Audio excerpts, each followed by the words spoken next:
We begin tonight with the sobering milestone, a once unimaginable number. President Biden now marking 1 million lives lost here in the U.S. to COVID. Behind every number is a loved one lost, a family changed forever. And there is another staggering figure in all of this. For every 4 COVID deaths in this country, 1 child has lost a parent or primary caregiver. More than 250,000 children who've lost a parent. We have spent months here documenting their journey across this country, the quiet bravery of so many children who get up every day and head to school, head to work. We have seen so many heated debates over masks and vaccines, angry school board meetings, but some have asked who is standing up to help the children.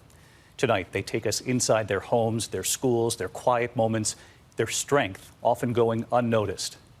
Tonight, President Biden calling on flags to be lowered at the White House and the Capitol to honor these families. The president saying we must not grow numb to such sorrow. Tonight, the children, the families who have bravely allowed us to document their journey, their tests, their turning points, the moments we have rarely seen in this pandemic. The children setting an example for us all.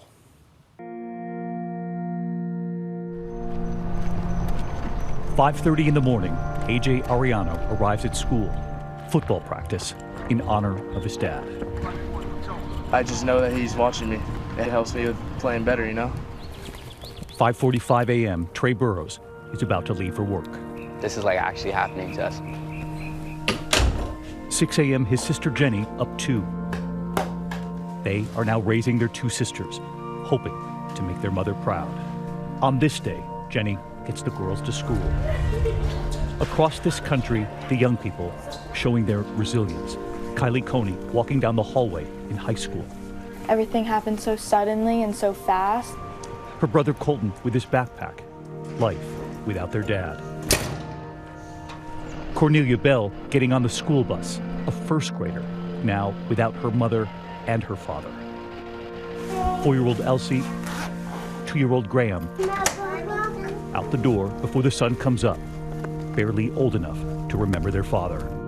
For months now, we have witnessed the quiet strength of the children facing a new day without a parent. More than 250,000 children here in the U.S. have lost a parent or a primary caregiver in this pandemic. Kylie and Colton's dad was always so proud. All right, Colton! A big birthday girl. On this day in Lyndhurst, New Jersey, Colton is about to honor his father. You got a big game today, huh? Yeah. Are you nervous? A little bit. Your dad was a big hockey guy. Yeah. What's been the hardest part for you? Not being able to see him every day. Like, it was always good waking up and seeing him. His sister Kylie down the hall. Do you find yourself still talking to your dad? Sometimes I'll text him, and I think that helps me. You still text him? Yeah, it's like my way of communicating. It is bittersweet because I know I'm not gonna get a reply back. The sunset she sent her father. What did he say? Thank you for the beautiful sky. I miss you. Oh. Yeah. Did you know your mom has been doing the same thing? No, I did not. Yeah, you caught me. A mother in the hallway listening. I started sleeping on his side of the bed because I couldn't bear rolling over at night and seeing that empty spot. And in the morning, you know, tell him I'm ready to start the day and do the best that I can as a mom, and then I'll take care of our kids.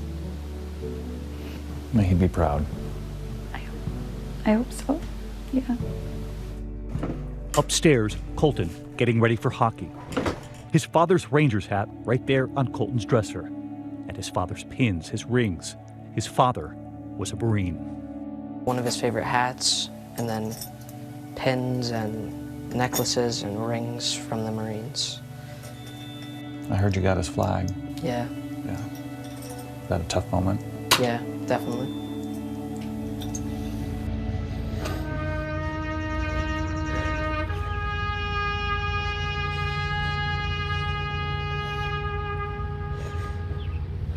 We hear about the numbers, but rarely do we see the moment a child says goodbye to their parent. Please accept this flag as a token of appreciation for your loved one's faithful and honorable service. Colton was just 12, his hand reaching for his father's flag. Happy birthday, dear Eric. Their father, Eric Coney, died at just 51. He and his wife both had COVID. And Eric died the day they got the call saying the vaccines were now available for them. Colton now heads out the door for the hockey game his father would have loved. How are the pregame nerves? A little nervous. A little nervous? All right. His mother on the other side of the fence. 1, 2, 3, yeah! In Boynton Beach, Florida, Trey Burrows and his siblings starting another day without their mother. I wake up at 5:30, take a shower, then hopefully I have a little bit of time to read my Bible and eat a bit of food. I'm studying to become a firefighter. Cindy Dawkins, a single mother of 4, died from COVID. She had been afraid of the vaccine. Once I got the news, which was over the phone, obviously I cried and I was super sad. And my mind went to my sisters. How are we gonna make sure we all stay together? Found out she had COVID one day. Next day she was gone. Jenny and her brother Trey are now the parents. We're making good time this morning. She fixes Sierra's makeup. Okay, perfect. Zoe getting ready too. Becoming parents has been difficult. I had a hard time admitting that I felt kind of guilty because I felt very tired, stressed out, just wanting to be by myself sometimes. It is okay. Yeah. And who's looking out for you? Honestly, it's a lot. It's a lot. And in our months following these children, we notice something else. Every day, Jenny and her mother's necklace. I don't feel right not wearing it. I've worn it every day since I got it from the hospital, so. She was wearing that when she went to the hospital? Yeah. This is the first thing that they handed to me. And ever since then, I've had it. Every one of these children carries their parent with them. It's 5 a.m. and AJ Ariano is up. He knows that's what his father would have wanted. He's off to football practice. So it's 5:24 in the morning. His father, Alan, was just 49. He'd had his first shot of the vaccine, and he was waiting on the second. Part of why you're here is your dad, right? Yeah, definitely. Do you think about him every day? Every day, especially when I wake up. It's been 9 months now without his father. Before every game, you go to the sideline? Yeah, right over there. And what do you do? Well, I say a little prayer, and I talk to my dad just like I would before every game. He'd give me a phone call, so I just act like I'm on the same phone call, and I just hear him talking back with me.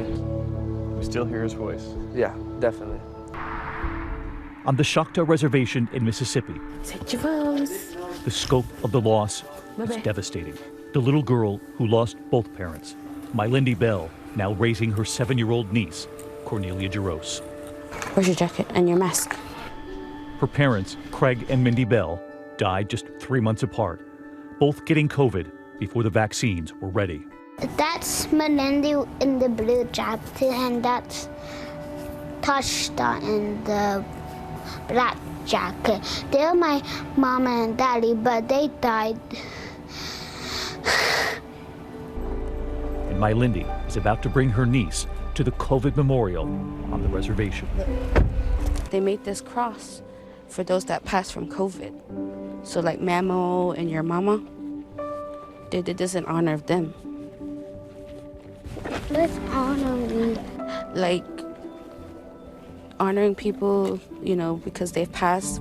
The Mississippi Band of Choctaw Indians dedicated to the lives of those lost to the COVID-19 pandemic. Be of good courage, and he shall strengthen your heart.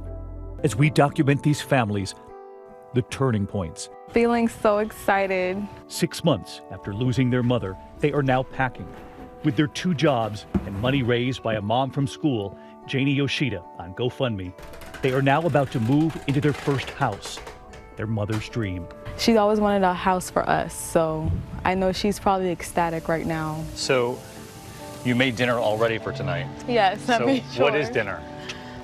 Baked chicken and rice, white rice. I might have to stay a little longer.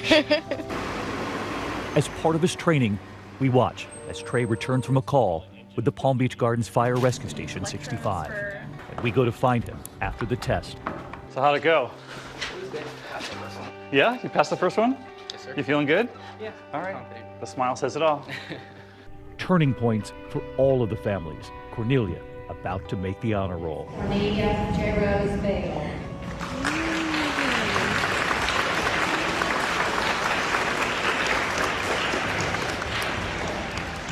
And the speech Kylie is about to give for her father. Good afternoon, everyone. My name is Kylie Coney. Going back to school was and still is the most challenging thing I ever had to conquer. This year, my brother decided to join hockey. We are slowly learning to find happiness in our lives again. Perhaps sharing can let other families know, let other children know that they are not alone. Thank you. Their incredible bravery. We have been following these families, these children, for months now, and there is so much more to their stories. How they got by, the strangers reaching out, the mother now parenting alone, her Facebook group with nearly 1,000 strangers joining her.